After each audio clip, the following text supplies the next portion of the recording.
Hey, welcome to week 4. This is the check-in for week 4. So I'm just gonna go through it and see how quick I can cover this, because it can get a little wordy. So I just want it to be concise. Did I do my morning pages every day for the week 4? Yes, I did. It was hard. It's been hard getting into doing them in the morning. As soon as I wake up, I'm like, I really don't want to do the morning pages. I'm not going to do them today. But as soon as I start just doing other things, I immediately feel like, no, I need that satisfaction of doing the morning pages. So I end up doing them, and then it ends up just being so worth it. So the morning pages, got them done every day. My artist date, I didn't actually have an artist date by myself, but I did meet up with a few of some women that I find just really near and dear to my heart and my spirit. We have a lot of similarities and a lot of just experiences that have brought us together, and we just have similar interests.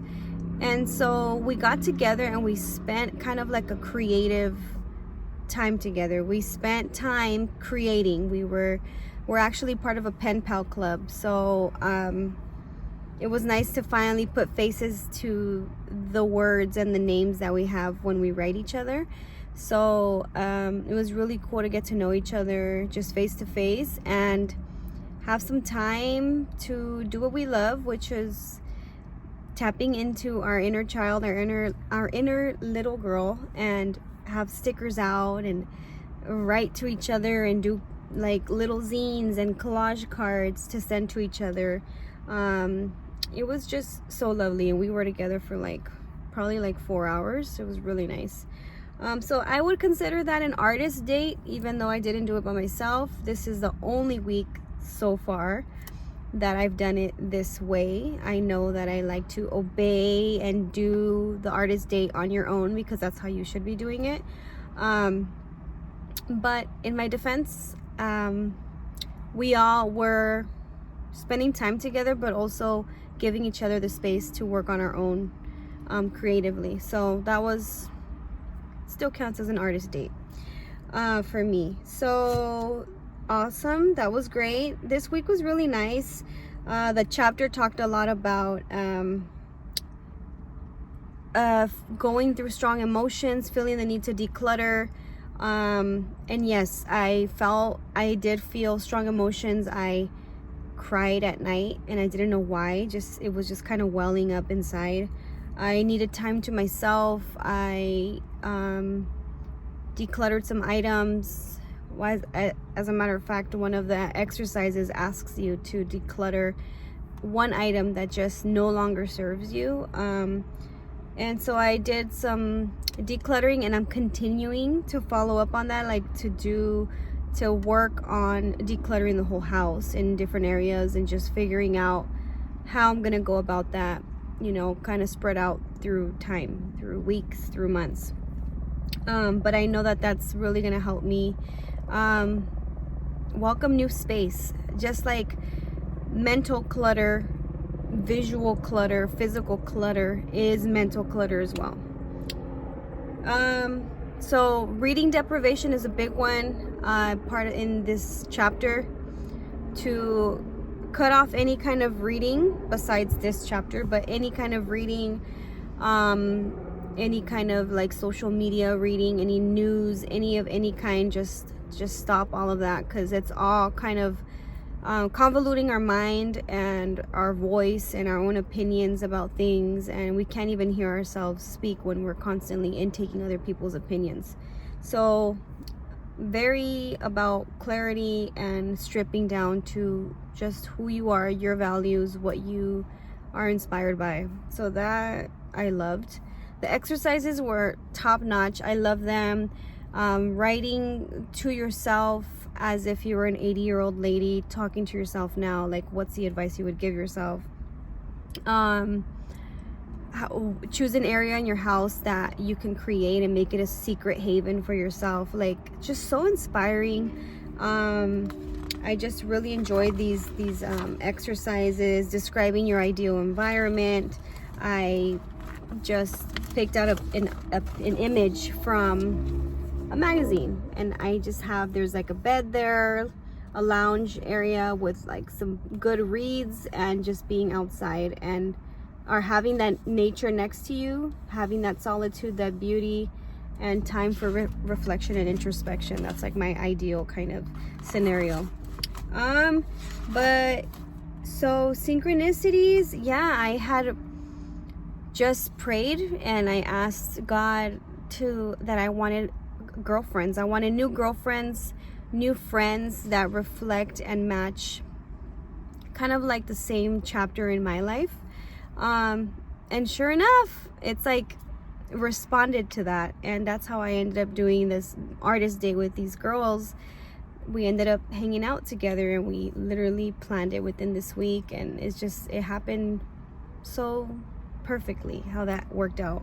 So I have some new girlfriends, and I'm just so happy about it, that I'm actually meeting them, and I'm continuing to nourish new relationships that actually serve who I am as a person today.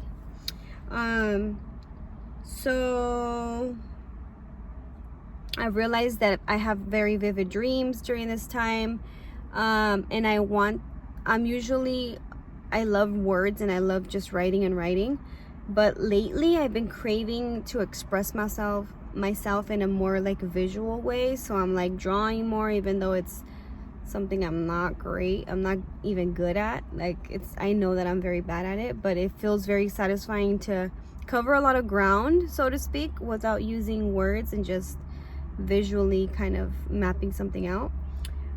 So I noticed that about myself, that I'm opening kind of new ways to express myself. And then I loved that there was those side quotes at the end, on the margins of the chapters. And I loved what this said. It said, "You are your own promised land. You are your own frontier." And I love that. I am my own promised land. I can't have anyone promise me anything of my future. I have the power to do it myself, and I have to be able to recognize that I have what it takes to be the person that I want. But it comes down to me. And it's like a big realization, and it's also very empowering too.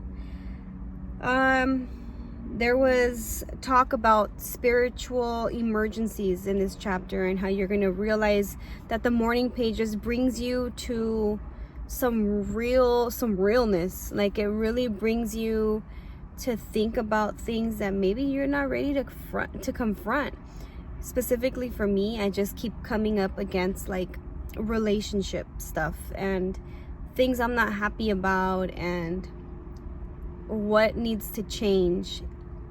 And even though I'm like, I feel it has come up, I suppress it, it comes up again in the next few days, and it's like, oh, I gotta pay attention to that, because it keeps coming up. I can't, even though I can fool myself into thinking that I don't really feel that way, it was just a one-time thing, it keeps coming up. So the morning pages they're honest. They just they put a mirror right in front of you, and they're just like, what are you gonna do about how you're feeling right now? So there's been a lot of confrontation, confronting just real feelings about just life and things I'm going through, and thoughts and feelings, and just kind of really digging deep. And the morning pages is awesome in the way that if you don't know the answer yet, you have to keep asking, like, why do you do this? Why do you feel this way? Like, you just keep digging, and you keep answering to yourself, but you have to be able to provide that safe, supportive space to encourage conversation within yourself. And yeah, that's all I have for this week. But I do feel really good. I feel motivated. I feel inspired. I feel amazing. The exercises were fantastic. I feel good energy wise. I'm just going, but I definitely feel like I want to keep the decluttering going. As I'm mentally decluttering, I also want to physically declutter so I can really clear space and welcome new inspiration, new energy into sometimes a stuck space, a stuck environment. So that is what I have, and I'm just so happy to share week 4.